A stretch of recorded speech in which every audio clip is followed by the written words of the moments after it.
Somewhere beneath the waves, thinner than a garden hose, lies the nervous system of human civilization. Not satellites, not radio towers. Cables.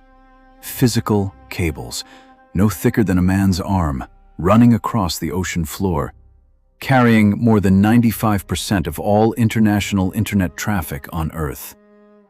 Every email, every bank transfer, every video call, every classified military order, every whispered diplomatic secret between two governments.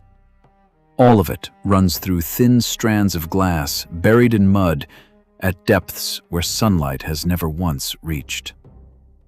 Most people imagine the internet living in the sky, bouncing between satellites in the vacuum of space.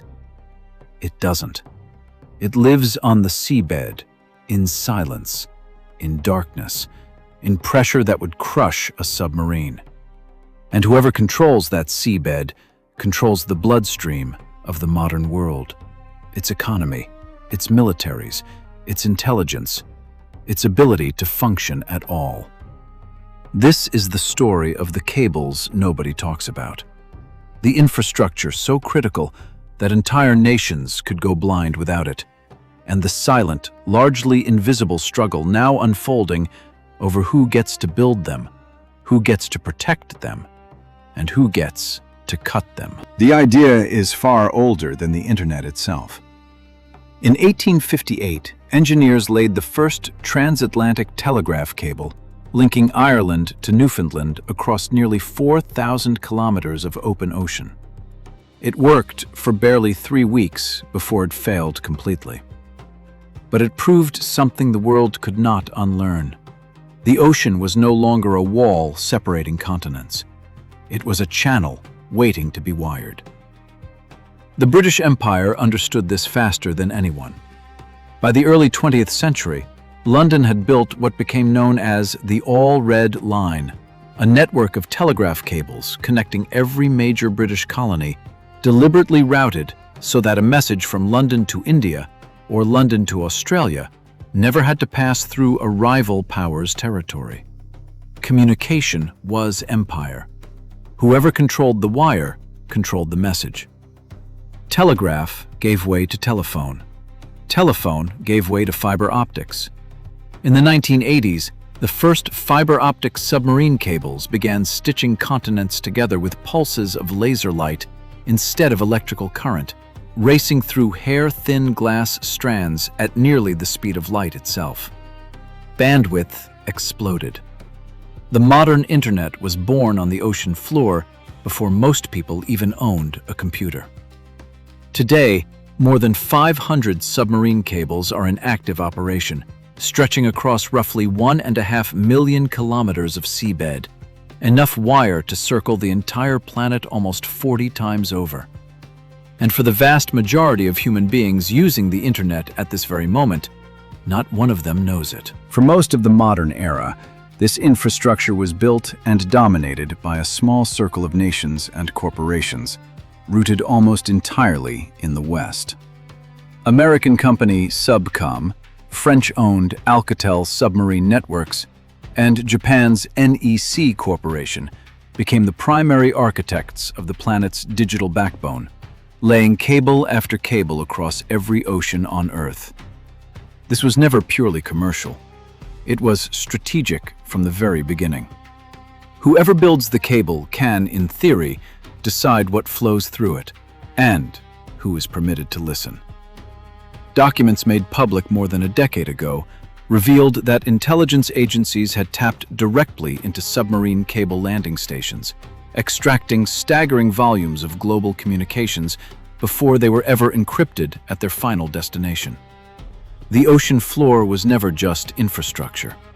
It was, quietly, the largest listening post ever built by human beings. Alliances like the so-called Five Eyes intelligence sharing network, built around the United States, the United Kingdom, Canada, Australia, and New Zealand, leaned heavily on this access. Control of the cables meant control of information itself, decades before anyone used the word cyber warfare. For decades, no rival came close to challenging this Western dominance of the seabed. Then came a new player, moving faster than anyone anticipated. Chinese state-linked company HMN Technologies, formerly known as Huawei Marine, began constructing submarine cables at a rapid pace, backed by Beijing's broader Digital Silk Road initiative. Cables like Peace, running from Pakistan through the Arabian Sea, across Africa and into Europe, positioned China not merely as a user of the global network, but as one of its builders, laying the very wires that other nations would come to depend on. Washington took notice immediately. American officials began pressuring Allied governments to reject Chinese-built cables outright, citing fears of espionage, hidden backdoors, and long-term strategic leverage. Landing permits were denied. Proposed routes were quietly abandoned. A major cable once planned to connect Hong Kong directly to the United States was rerouted entirely, avoiding Chinese territory to sidestep the growing suspicion in Washington. What had once been treated as ordinary telecommunications infrastructure had, almost overnight, become a full front in the rivalry between two superpowers. The undersea cable was no longer just a wire. It was a geopolitical chess piece, and the ocean floor had become one of the most contested and least visible battlegrounds of the 21st century. Not every stretch of ocean carries equal weight. A handful of narrow corridors funnel a wildly disproportionate share of the planet's data, turning them into the most valuable and most dangerous choke points on Earth. The Luzon Strait, squeezed between Taiwan and the Philippines, channels the cables connecting East Asia to the rest of the world. The Red Sea, pressed between Africa and the Arabian Peninsula, carries an enormous share of all internet traffic flowing between Europe and Asia, funneled through a corridor barely 200 kilometers wide near the Bab el-Mandeb Strait. The English Channel, the Strait of Malacca, and the waters surrounding Singapore each carry dozens of cables running within meters of one another, stacked like power lines along a single narrow street.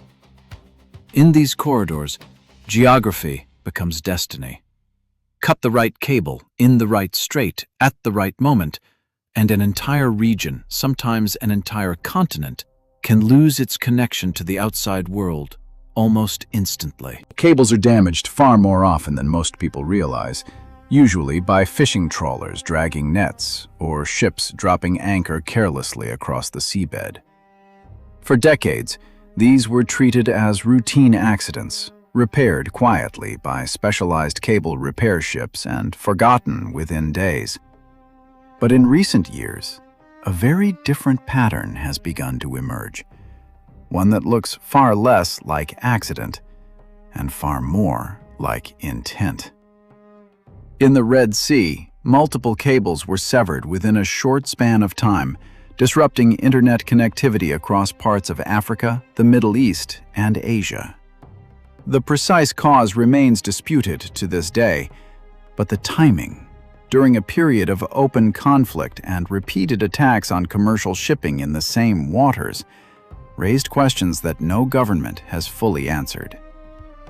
In the Baltic Sea, a string of cable and pipeline disruptions occurred in rapid succession, several traced back to vessels linked to Russia's so-called shadow fleet, ships that had, oddly, dragged their anchors for miles at a time, directly along known cable routes. European officials began describing the pattern openly as hybrid warfare. Moscow denied any involvement. Near Taiwan's Matsu Islands, cables connecting the islands to the mainland were repeatedly severed, allegedly by Chinese vessels operating in the area. Each time, internet access on the islands slowed to a crawl. Each time, no one was formally held responsible. None of these incidents were declared acts of war. None triggered open retaliation. But each one exposed the same uncomfortable truth. An adversary no longer needs missiles or fighter jets to blind a nation. They need a ship, an anchor, and a chart showing exactly where the cables run beneath them. When a cable breaks, someone has to go and fix it. And remarkably, the entire planet depends on a tiny fleet of specialized repair ships to do it. Fewer than 60 of these vessels exist worldwide, crewed by engineers trained to locate a break thousands of meters underwater, haul the severed cable to the surface with grappling hooks, splice the glass fibers back together strand by strand, and lower it back into the dark. A single repair can take days, sometimes weeks, depending on weather, depth, and how far the nearest repair ship happens to be. In a region with multiple simultaneous breaks, the kind now being seen in the Baltic and the Red Sea, that thin global fleet is stretched to its limit. There simply are not enough ships to fix everything at once, which means that a coordinated, deliberate attack on several cables together could overwhelm the world's entire capacity to respond. Nowhere is this dependency more acute than in South Asia, Africa, and the Middle East, regions where a single cable failure can throttle an entire national economy overnight. Cables like SeaMe and Peace carry the bulk of Pakistan's international internet traffic, meaning that a single break, whether from a dragging anchor or a deliberate act, can slow banking systems, stock exchanges, and government communications across the entire country within minutes. Africa tells a similar story. The continent's rapid digital growth over the past decade has been built almost entirely on new submarine cables ringing its coastline, connecting hundreds of millions of new internet users to the global economy for the first time. That same growth has made the continent almost entirely dependent on a small number of physical routes, any one of which, if severed, could cut off entire nations from the outside world. For countries with limited backup infrastructure, this isn't an abstract risk. It is a single point of failure sitting quietly on the ocean floor, largely undefended and almost entirely outside their own control. While governments argued over espionage, sabotage, and strategic denial, a very different kind of power was quietly taking over the ocean floor, not states, but corporations. Google, Meta, Microsoft, and Amazon now own or co-own a significant share of the world's newest submarine cables. These companies no longer simply use the internet's infrastructure. They build it, they own it, and increasingly, they alone decide where the next cable goes. Google has invested directly in cables connecting the Americas, Africa, and Asia, sometimes deliberately routing around traditional choke points entirely to protect against exactly the kind of disruption governments now fear. Meta has backed a cable system circling the entire African continent, larger than almost any national infrastructure project on the continent itself.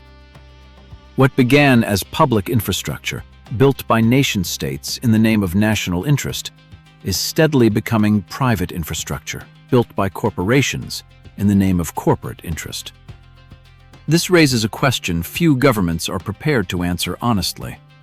When the physical backbone of the internet belongs to 5 or 6 private companies, who actually controls the modern world? Is it still nation-states, with their navies and their treaties? Or has real power already shifted underwater into the hands of corporations with no flag, no army, and no obligation to any single government? Only servers, cable ships, and shareholders. And the demand for cables is only accelerating. The rise of artificial intelligence has triggered a new race for undersea capacity, as tech companies build massive data centers that need to move unimaginable volumes of information between continents in real time.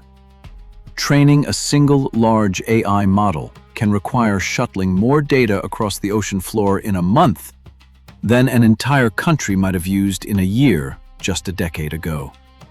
That means more cables are being planned right now than at almost any point in history, which also means more choices about who builds them, who owns them, and which nations get left off the map entirely.